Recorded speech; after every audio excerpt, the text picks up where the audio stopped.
ये मंजन अब आपको बेचा जाएगा कि पाकिस्तान के आर्मी चीफ को और एस्टेब्लिशमेंट को बड़ी फिक्र है कि जनाब पाकिस्तान में करप्शन हो रही है और करप्शन का पैसा बाहर जा रहा है। ये मंजन आपको पहली दफा नहीं बेचा जा रहा, ये आपको पहले कई दफा बेचा गया।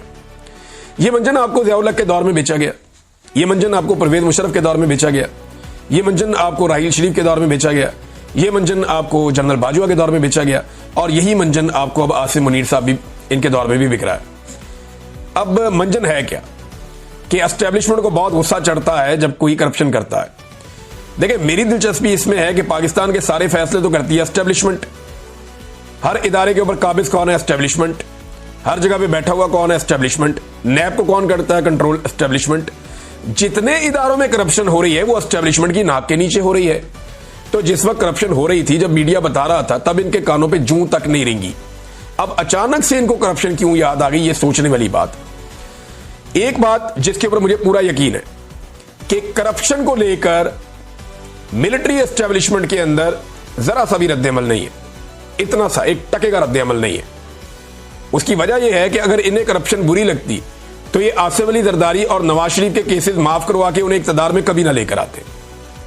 अगर इन्हें करप्शन बुरी लगती तो ये NRO 1 और NRO 2 दोनों NROs कभी ना देते। और ये दोनों NROs किसने दिए? मिलिट्री एस्टेब्लिशमेंट ने दिए। एक दफा मुशर्रफ दौर में हुआ, एक दफा बाजवा के और आसिम मुनीर साहब के दौर में हुआ। तो इसको आप ज़हन में रख लें कि पाकिस्तान की मिलिट्री एस्टेब्लिशमेंट करप्शन को अप्रिशिएट कर सकती है, करप्शन के बिल्कुल खिलाफ नहीं है। वो करप्शन को बुरा नहीं समझते, वो बुरा समझते हैं कि कोई अकेला करप्शन करे, या उन्हें बुरा लगता है कि कोई करप्शन करे और फिर बात भी ना माने। यानी अगर उनकी बात मानते रहे, आप करप्शन करते रहे, प्रॉब्लम ही कोई नहीं है। मुझे खुद मिलिट्री एस्टेब्लिशमेंट के एक बंदे ने यह कहा था कि हमें वो आदमी सूट करता है जो करप्ट होता है, क्योंकि उससे हम बड़े आराम से अपना काम करवा लेते हैं।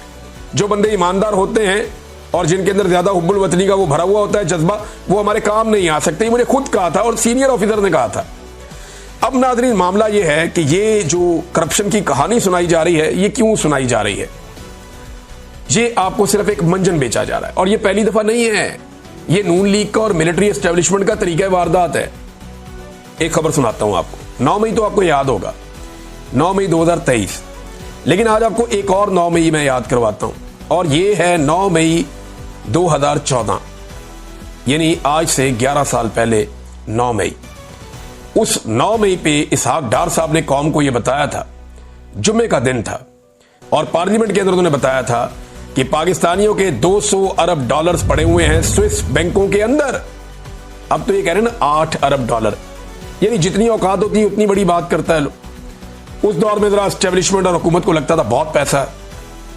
अभी बेचारे 1-1 अरब डॉलर के लिए तरस रहे हैं, तड़प रहे हैं, बेचारे पैसा ही नहीं है इनके पास अपना। तो अब 8 अरब डॉलर पे आ गया। वो 200 अरब डॉलर स्विस बैंकों में पड़ा हुआ था डार के मुताबिक। अब कहते हैं जी 8 अरब डॉलर है जो बाहर पड़ा हुआ पाकिस्तानियों का, हमने लेकर आना है वापस। तो ये 200 अरब डॉलर कहां गया? ये तब भी चूना बेचा गया था पाकिस्तानियों को और चूना लगाया गया था, चूरन बेचा गया था। स्विस बैंकों से 200 अरब डॉलर वापस लाएंगे, हुकूमत का कौमी असेंबली में ऐलान। 2014 में नवाज शरीफ की हुकूमत, इसहाक डार वजीर खारजा और राहील शरीफ था गालिबन उस वक्त, हाँ राहील शरीफ ही था उस वक्त, आर्मी चीफ था। तो उस वक्त जनाब ये फैसला हुआ कि इन बैंकों में रकूम जमा करवाने वालों के नाम और अकाउंट की तफसीलात हासिल करने के लिए स्विट्जरलैंड और पाकिस्तान के दरमियान टैक्स मुआहदे में तरामीम के लिए 26 अगस्त को मुज़ाकरात होंगे। ना मुज़ाकरात हुए, ना किसी का नाम आया, ना कुछ पता चला। बाद में पनामा पेपर्स के अंदर पता चला कि इधर तो जनाब पनामा लीक्स हो गई है। यहां पे तो जो है वो एक और जो है वो बरतानिया के अंदर जो है वो बेनामी प्रॉपर्टीज निकल आई हैं। तब पता चला कि एक शरीफ खानदान है, पेंट हाउस पायरेट्स, आपको याद है? इनकी बड़ी कहानियां मशहूर हुई थी। बहरहाल ये चूरन पहले भी पाकिस्तान को बेचा गया, बार बार बेचा गया। एहतसाब करेंगे, परवेज मुशर्रफ भी इसी नारे के साथ आया था, सबका एहतसाब कर दूंगा। किसी का एहतसाब नहीं किया, बल्कि उसके दौर में करप्शन को 4 चांद लग गए, पर लग गए करप्शन को। टका के करप्शन की गई उसके दौर में भी। पैसा ही बहुत आया पाकिस्तान में, रियल स्टेट माफिया बन गया उस दौर में। बहुत सारे माफियात ऐसे जो पहले कभी नहीं थे, वो माफियात उस दौर में बने। तो ये कौम को ना तवज्जो हटाने के लिए कि जनाब हम बड़े खिलाफ हैं करप्शन के और इमेज बिल्डिंग होगी, कुछ इधर से पकड़ के इसको जबा कर दिया, उसको पकड़ के जबा कर दिया। अभी एक पकड़ा हुआ बेचारा ADCR, चंद अरब की करप्शन की होगी बेचारे ने। भाई पकड़ना है तो मिलिट्री एस्टेब्लिशमेंट के उन लोगों को पकड़ो जिन्होंने जजीरे लिए हुए हैं। मिलिट्री एस्टेब्लिशमेंट के उन लोगों को पकड़ो जिनके नाक के नीचे करप्शन होती है। और आज तक उनसे पूछा नहीं गया कि जनाब ये करप्शन आपके नाक के नीचे होती है, पैसा कहां से आता है, जरा नाम निकाले ना उन लोगों के, पता करें कि उन लोगों ने कितना पैसा बनाया। और बाहर के खाली ब्यूरोक्रेट जाके रहते हैं, मिलिट्री एस्टेब्लिशमेंट के लोग जो रिटायर हो जाते हैं वो जाके बाहर नहीं रहते, वो भी रहते हैं। बाकी बहुत सारे लोग हैं और वो भी बाहर जाके रहते हैं, वहां जाके शहरियत ले लेते हैं, क्योंकि इनके पास लूट का माल बहुत ज्यादा होता है, काम तो करना नहीं पड़ता, बाकी जिंदगी गुजारते हैं याशी में बीवी बच्चों के साथ। बहरहाल एक एडीसीआर जो है उसको सरकारी ऑफिसर को गिरफ्तार किया गया, और ये जो सरकारी ऑफिसर है ये जनाब अली गिरफ्तार होता है सियालकोट से। पहली खबर इसकी आती है मोहम्मद उमैर साहब देते हैं, जर्नलिस्ट हैं, शुरू में मैं 2 अगस्त की खबर है उनकी।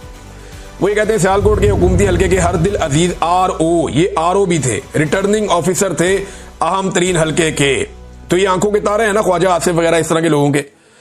तो जनाब ये क्योंकि आरओ थे, और फिर आपको पता है रेहाना डार साहिबा के साथ क्या हुआ, बाकी लोगों के साथ क्या हुआ वहां पे, और इस किस्म के लोगों ने ही किया।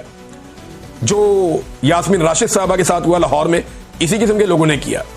जो आलिया हमजा साहिबा के साथ हुआ, इसी तरह के लोगों ने किया कि इधर का इलेक्शन उधर कर दिया। जो कुछ मरियम नवाज को इलेक्शन जितवाने के लिए महर शराफत के खिलाफ हुआ, इसी तरह के लोगों ने किया। तो जनाब ये भी एक शख्सियत थे, और इनको जनाब गिरफ्तार किया गया करप्शन के मामले पर। एंटी करप्शन ने 5 रोज का रिमांड हासिल कर लिया। एक जिले में करप्शन का ये लेवल है, पूरे सूबे में कितनी करप्शन हो गई उन्होंने खबर दी थी। अब जनाब पता चलता है कि एक सूबाई और वफाकी वजीर जो है वो मुश्किल में आ गया। पहले यह खबर आती है इस आदमी के गिरफ्तार होने के बाद, और फिर पता चलता है कि करप्शन का मामला करोड़ों का नहीं अरबों का है।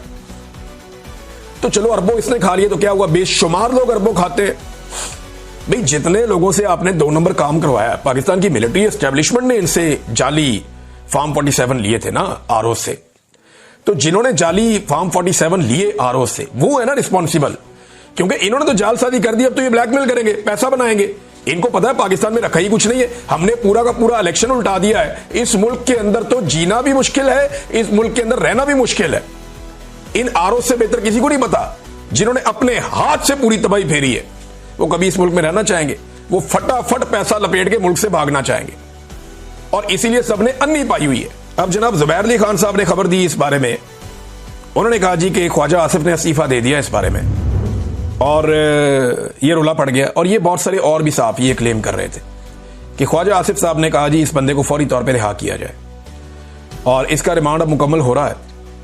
देखना यह है कि आज के दिन में इसको रिहाई मिलती है या नहीं मिलती। अगर रिहाई मिलती है तो पता चल जाएगा कि क्या होता है, रिहाई नहीं मिलती तो पता चलेगा फिर क्या होता है, या इसके लिए क्या सहूलत पैदा की जाती है। बहरहाल इसको गिरफ्तार जो है वो एंटी करप्शन ने किया है पंजाब में। तो यहां पे पंजाब हुकूमत और वफाकी हुकूमत का भी मामला है, और कुछ लोग कहते हैं ख्वाजा आसिफ ने जाकर नवाज शरीफ से मुलाकात भी की है, और अपना इस्तीफा भी डॉक्टर तौकीर शाह को भिजवा दिया गया है। और यह कहा गया है मोहम्मद जुबैर साहब के बकौल कि एडीसीआर को रिहा करवाएं या इस्तीफा मंजूर कर लें। ख्वाजा आसिफ साहब ने इसके ऊपर रद्देमल देते हुए कहा नहीं जी नहीं, ये ख्वाहिश है, ये खबर नहीं है, और उन्होंने इसकी तरदीद की है ख्वाजा आसिफ साहब ने। लेकिन यही ख्वाजा आसिफ साहब अभी एक दिन पहले कह रहे थे कि ब्यूरोक्रेसी ने करप्शन कर करके पाकिस्तान की तबाही फेर दी, सियासतदान तो सिर्फ झूठा खाते हैं और मुंह काला करते हैं अपना।